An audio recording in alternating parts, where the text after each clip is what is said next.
ceist séideag ó Cleachtadh né punca cuig Teoirim Phíotagaráis atá dhéanamh agin agus so seo iad na ceistena atá si beagán níos dacra ná an obair ó inné.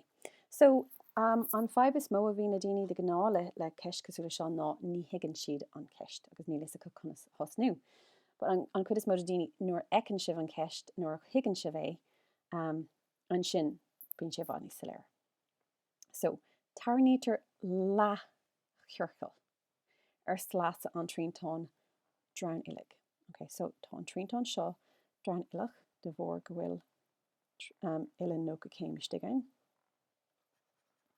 Agus timpeall an tríntáin seo tarnítar lá cheorcail. So an taobhagán, úsáidtear an taobhagán mar an trastos agus is é sin an lá cheorcail. Agus tá an rud céine déanta an seo agus an tríú taobh den tríntáin. Okay. Feig amach an onan. Okay, cílíonn sé sin an bhfuil siad cothrom. Okay. So an onan achar an lá cheorcail an taobhagán, so an achar seo, okay, agus tá mé chun gléach é sin. An onan achar é agus sim na nachars na lá cheorcail an dás le eile. So an achar an lá cheorcail eile agus an achar an lá cheorcail eile ríis.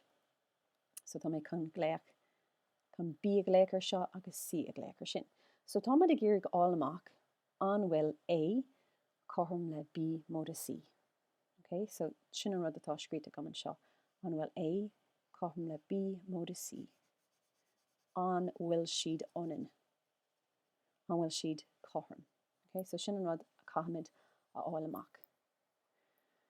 Okay, now thug siad an formula seo doing go cuinig achar ceorcail sin páir carnatha. So den achar lá cheorcail níl sé cothrom le páir carnatha, tá sé cothrom le sin roinnt ar dó, because it's lá an achar de ceorcail amláin.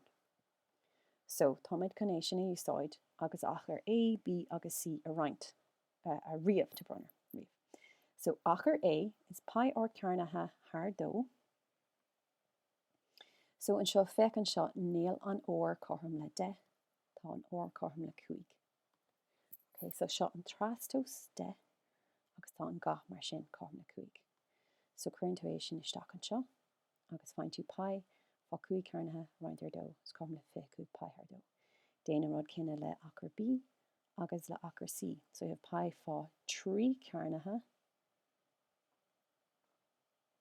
haar dó agus pi fá 4 carnatha roinnt ar dó.